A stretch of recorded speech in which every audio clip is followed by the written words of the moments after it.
The storm was getting worse. Alex gripped the control stick tightly as the ship shook and alarm screamed in his ears. Outside, thick clouds and sharp winds slammed against the hull. His cargo freighter wasn't made for landing on unstable planets. It was meant to fly through peaceful trade routes, not crash into unknown worlds. But the engine had failed, and he had no choice. The ground was coming up fast. Trees blurred below, covered in ice and snow. Alex hit the emergency landing protocol. The ship groaned and dipped, metal scraping through branches before smashing into the frozen ground. Everything went black when Alex opened his eyes. It was quiet. Too quiet. The ship's lights flickered above him. Sparks jumped from a broken panel. He sat up, his head pounding and chest tight. He checked his arm, bruised but not broken. His suit's life support was working. That was good. But the cold had already crept inside. He stood slowly and looked around.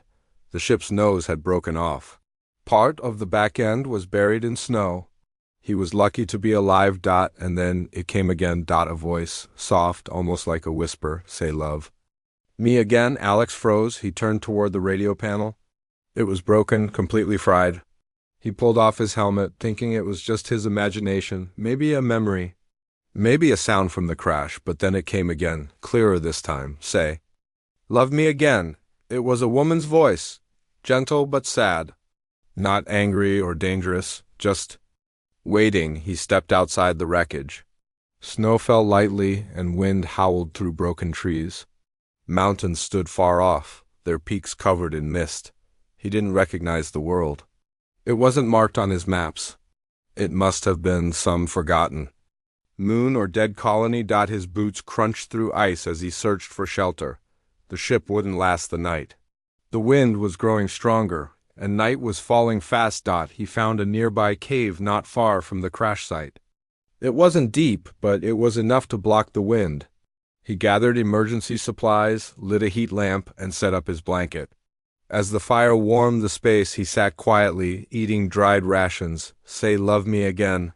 He dropped his spoon. The voice was inside the cave this time. Or maybe in his head. He looked around. No one was there. Who's speaking? He asked. No answer. He tried to sleep, but the voice kept repeating. Sometimes soft, sometimes louder. Always the same words. By morning, he was tired, cold, and curious. He went out again, scanning the area with his suit's sensors. Nothing showed up. No life forms. No power sources. Only one strange reading, faint energy, deep. Under the snow to the north, he followed it. The walk was hard. The snow was deep, and the wind made it worse. But Alex kept going. After 2 hours, he found something half buried in a frozen hill. It looked like stone, but not natural. The edges were too smooth. Part of it was broken open. He brushed off the snow and saw a symbol. One he didn't understand. He stepped inside. It was a ruin. Ancient, cold, but not empty. Strange lights glowed along the walls. Alien carvings ran across the ceiling. The deeper he went, the warmer it felt, and in the center of the structure there was a pod.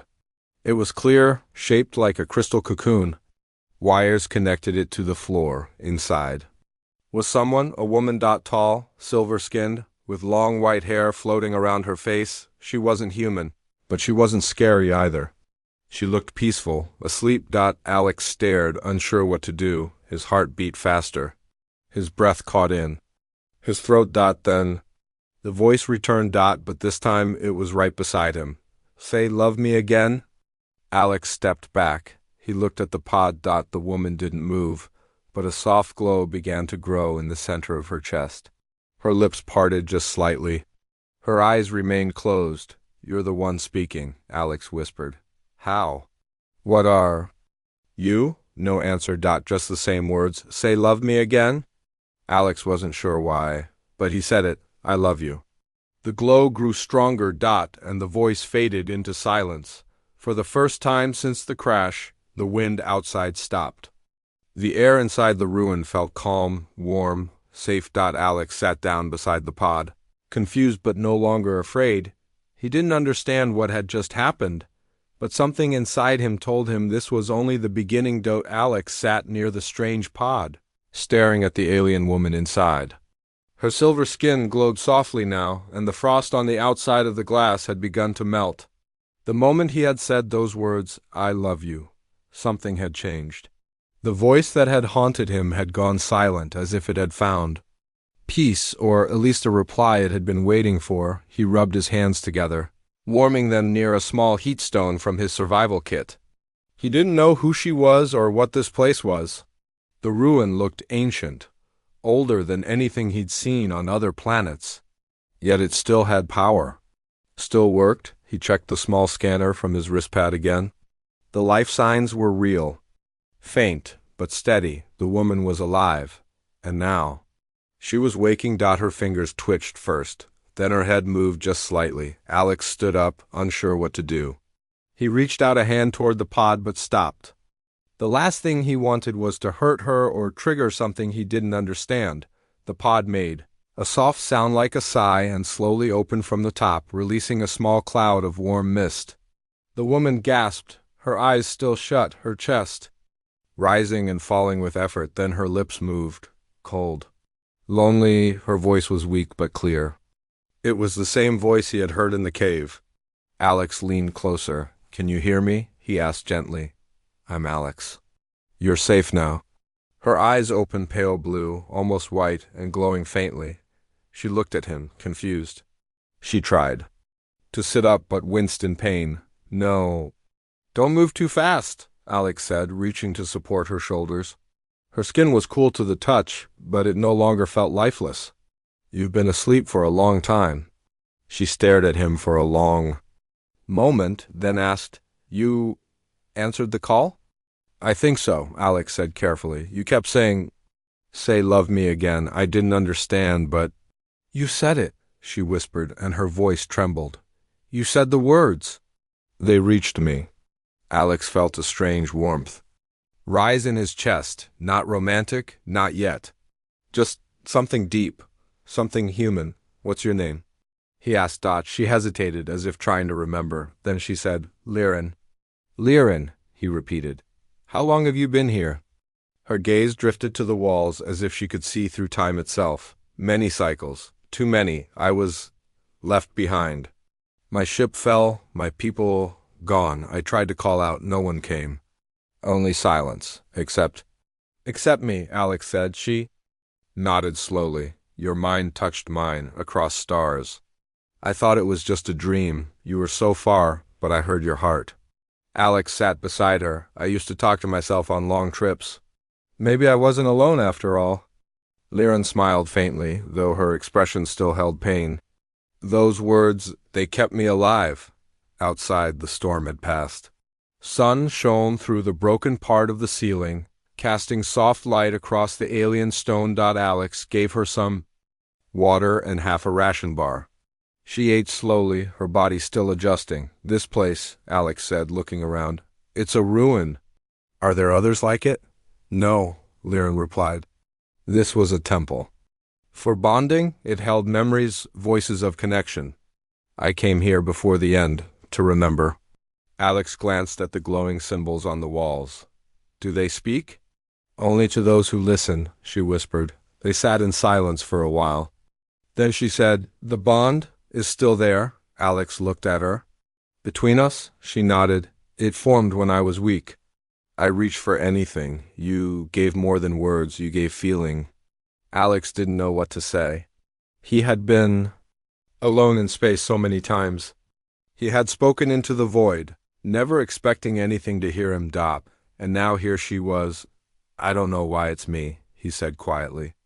"I'm not special. I'm just a cargo pilot." "You were kind," she said. "You didn't run from the voice." Alex looked at her again, and for the first time he saw not just an alien, but someone real. Someone tired, someone strong, and someone very much alive. "What do we do now?" he asked. Wire and looked toward the cave entrance. "They might come." "Who?" "The ones who wanted this world forgotten. If they sense I've woken, they'll come. They fear the bond." Alex stood slowly. "Then we get ready." Liren reached for his hand. Her fingers trembled, but her grip was firm. "Say it again," she said softly. "Say what?" "Love me." Alex took a breath. "I love you," he said gently. The light inside the temple grew stronger and far above the sky. Something else had begun to move. The temple walls began to hum as Alex looked around. The glowing lines that ran along the stone started moving slowly, shifting like flowing water. They pulsed with soft light, growing brighter with each second. The air felt warmer, almost alive. Wire held his hand tighter. They felt it, she whispered. Who? Alex asked again. The Watchers, she said. Long ago, my people tried to escape them. We came here to hide, to protect the bond, but the Watchers feared it. They didn't want two minds to join like ours. They destroyed everything to stop it. Alex stared at her, heart beating faster. And now they know you're awake. Liren nodded. He helped her to her feet. She stood slowly, still weak, but stronger than before. Her pale blue eyes looked steady now. She moved to the wall and placed her hand on one of the symbols. This place will protect us for a while, she said. But not forever. Can we leave the planet? Alex asked. My ship, broken, she said. Yours? Crashed. Engines are dead. Liren nodded again. Then we must find another way. Alex checked his scanner. I've got enough supplies for a few more days. Maybe we can send a signal. No, she said quickly. Not yet. If we call out, others may hear, not all friendly. Then what do we do? She looked around the room. We remember. Before Alex could ask what she meant, she reached toward the center of the chamber. A platform began to rise from the floor. It was round and covered in strange carvings. In the middle sat a small, glowing orb. What is it? He asked. A memory core, she said. It holds the stories of my people, the bonds. The feelings passed down. If you touch it, you may understand. Alex hesitated, then slowly stepped forward. He placed his fingers on the orb. In an instant, light burst from it, soft and blue, wrapping around him like a wave. He gasped. Visions filled his mind. He saw a garden under a twin sun. He saw two figures, one human, one not, holding hands, laughing, sharing thoughts without speaking. He saw pain, war, and running. He saw Liren, younger, full of hope. And he saw her alone, calling out through space. Calling for him. When the light faded, Alex stumbled back. Wire caught him. What was that? He asked. My memories, she said softly. And the memories of others who bonded before. Now they're part of you too. Alex looked at her with new understanding. You weren't just calling anyone. You were calling me. Yes, she said. He sat down, breathing slowly. This is big. Too big. But true, she whispered. A sound echoed from outside. Not thunder. Not wind. Something sharp. A high-pitched hum, like an engine hovering in the sky. Wire in single quotes. Eyes narrowed. They've come. Alex jumped to his feet. We're not ready. We don't need weapons, she said. We need each other. He followed her out of the temple. The snow outside had melted slightly. The sun was low, casting long shadows across the trees. Above them, a dark ship hovered, small, fast, and silent. A figure dropped from it, tall, armored, faceless. Alex reached for his emergency flare gun, the only thing that could maybe hurt. Something. Wire stepped forward before he could act. The figure spoke in a strange, broken voice. You are not allowed. The bond is forbidden. Alex stood beside her. She's not alone. The figure tilted its head. You are human. You don't belong here.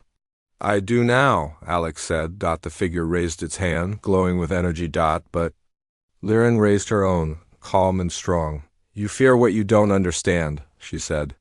The bond is not a weapon, it is peace. Peace is dangerous, the figure replied. Only to those who want control. Alex felt something in his chest. The bond. It was there again, warm, strong. He grabbed Liren's hand. Say it, she whispered. I love you, he said, without fear. The air cracked. A pulse shot from their joined hands, pure light. It struck the attacker, sending him flying backward into the snow.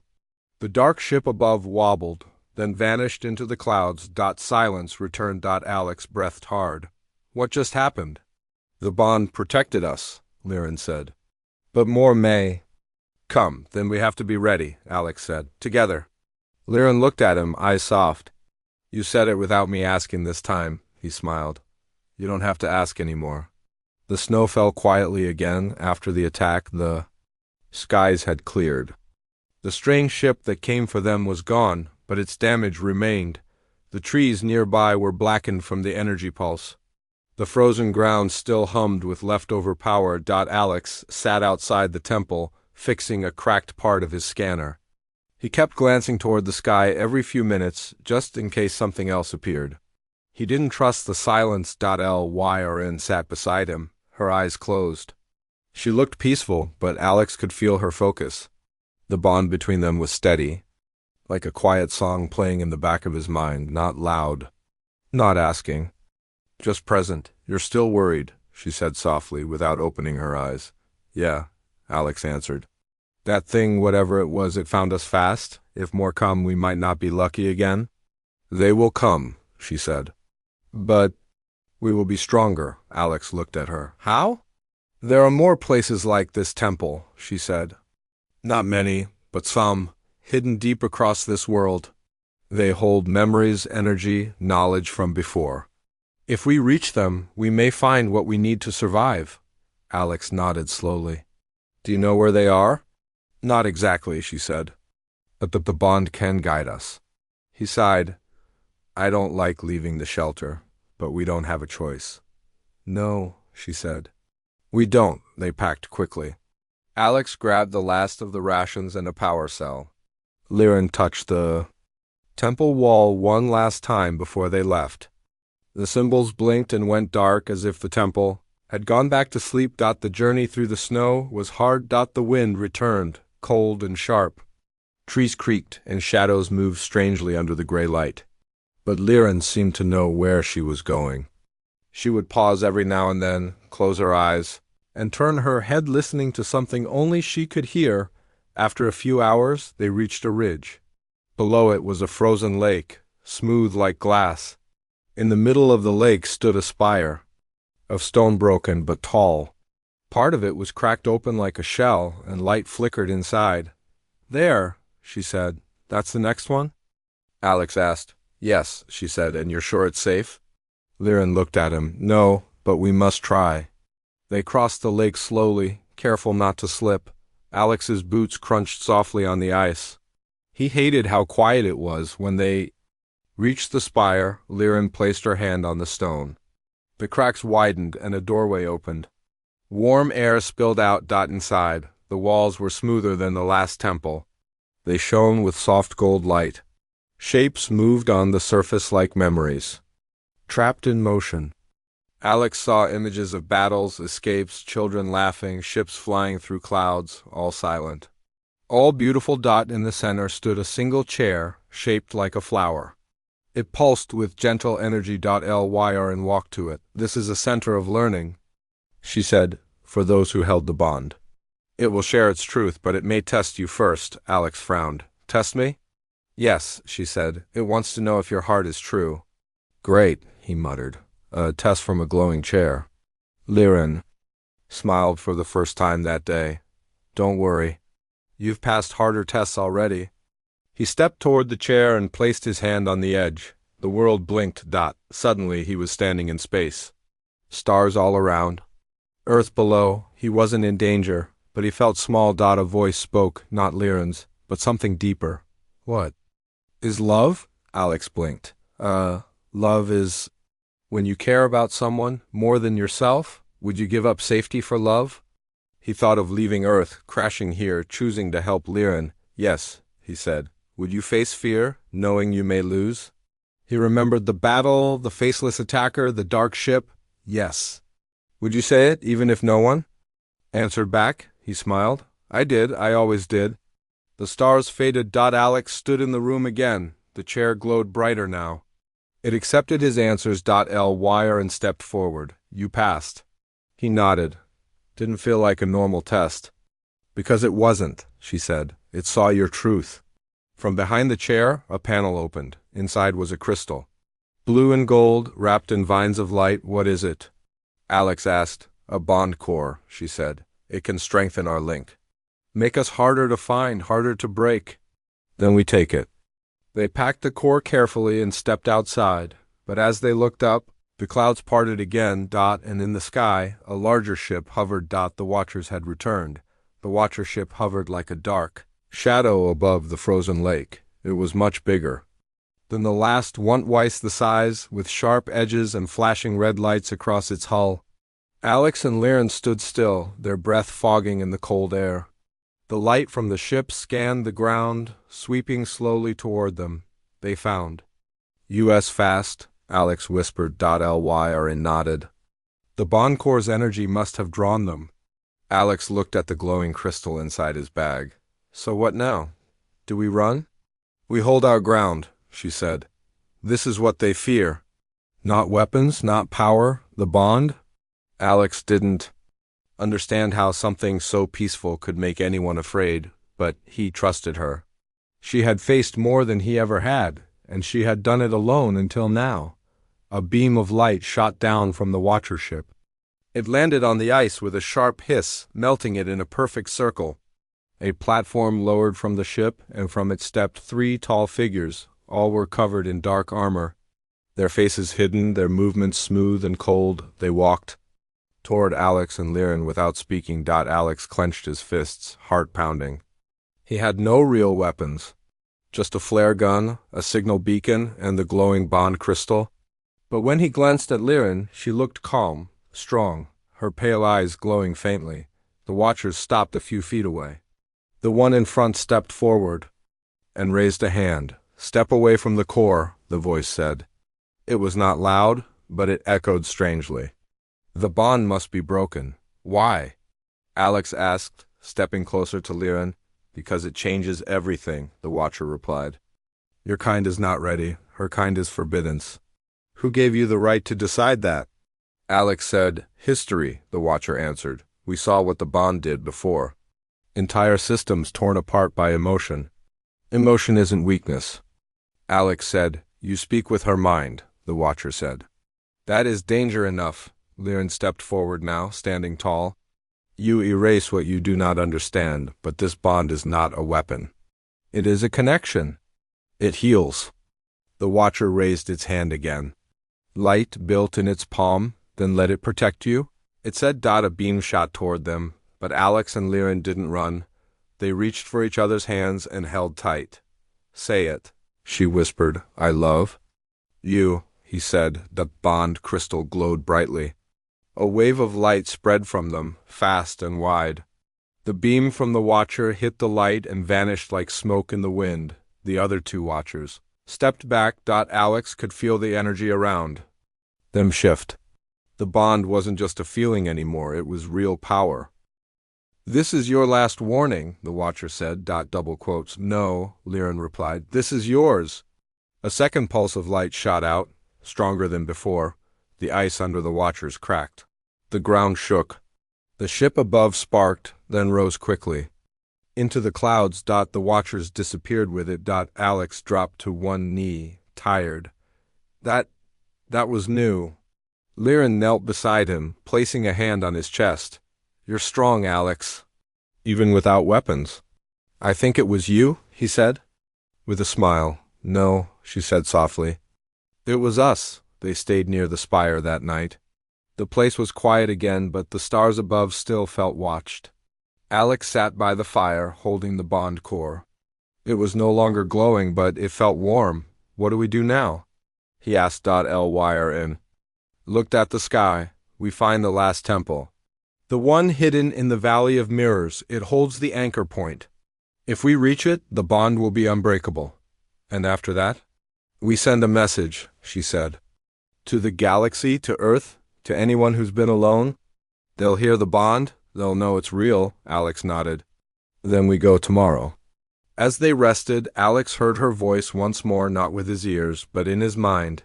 Say it again. He smiled in the dark.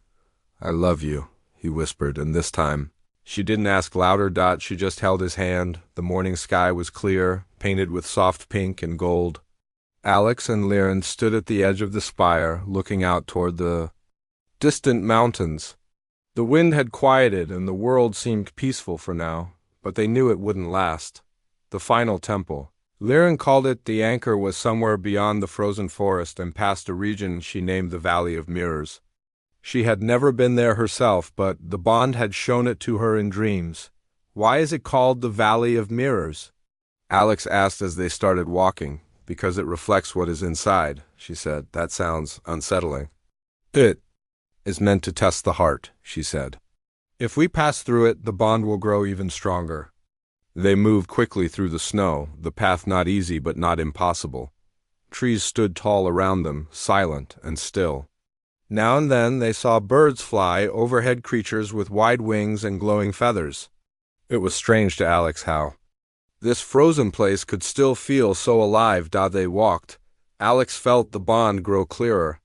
Even without speaking, he could feel what Liren was thinking. She was nervous, not scared, but thoughtful. What is it?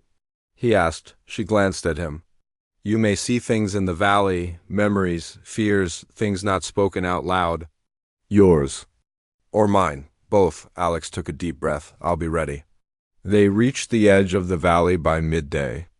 It looked like a plain of glass ice so clear it reflected the sky perfectly. Thin mist floated above it and strange shapes moved in the fog. The air was colder here and the ground shimmered with soft light. They stepped in together. Immediately. The mist thickened. Alex looked around and saw something strange. Ahead of him stood a figure. It looked like him but older. Tired, alone, standing next to a broken ship. What is this? Alex asked. It's a memory, Liren said, her voice soft. One that never happened. But could have. He looked at the reflection again. His other self stood without Liren. The ship was damaged, but not beyond repair. In that version, he had left. He had saved himself. And she was nowhere in sight. Alex turned away. Not real, he whispered. That's not who I am. The mist shifted. Now Liren stood in front of a tall building, her hands raised. People around her shouted. She looked afraid, but proud. What is this? He asked. The day I refused to break the bond, she said. My people wanted to erase the connection. I chose to protect it. The crowd turned away from her in the vision. She stood alone. They left me behind, she whispered. They thought I was wrong. Alex stepped closer. But you weren't. The image faded. Now the mist showed both of them standing back to back, facing a storm. Dark shadows circled them. This wasn't a memory. This was a warning. They're still watching, Alex said. Yes, Liren said. They want to know if we're strong enough. Then let's show them. They walked deeper into the valley. The path curved through icy hills. The reflections began to change. Now they showed smiles, moments from the past few days. Alex giving her water, her teaching him how to touch the memory wall. Both of them laughing as they struggled to cook a meal. Over fire. These were not fears, they were reminders. You feel that? Alex asked. Yes, she said. The bond is alive. At last they reached a large stone gate. It was covered in frost, but symbols glowed faintly on its surface.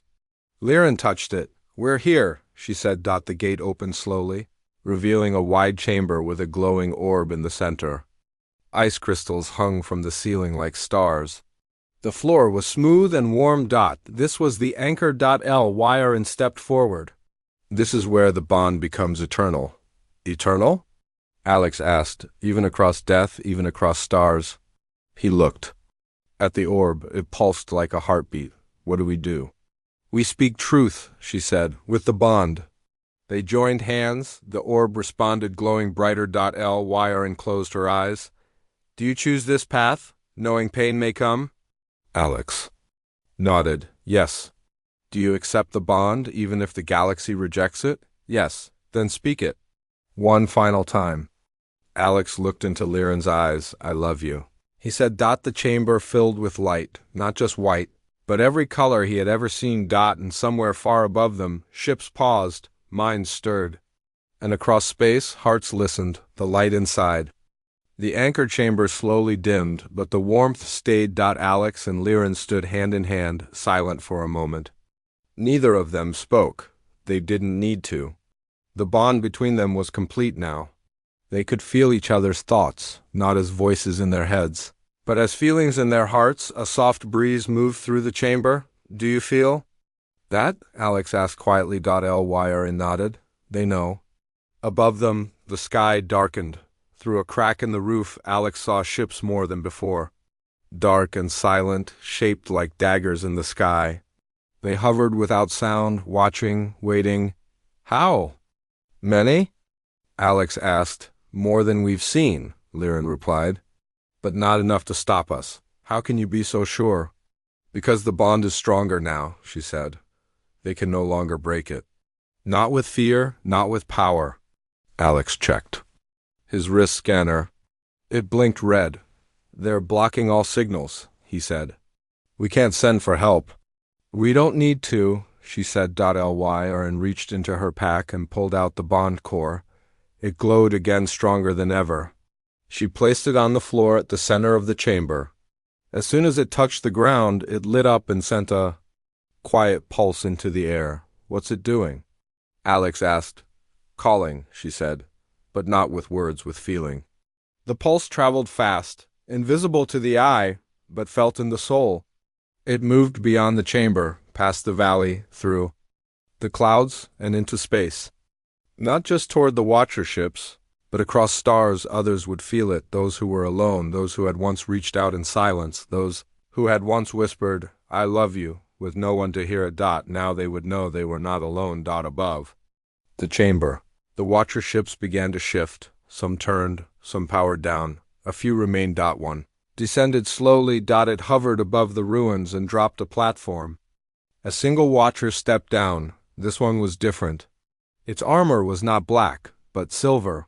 And its face was not hidden. Alex and Lyra stepped outside to meet it. The figure removed its helmet, revealing a face with pale skin and glowing eyes.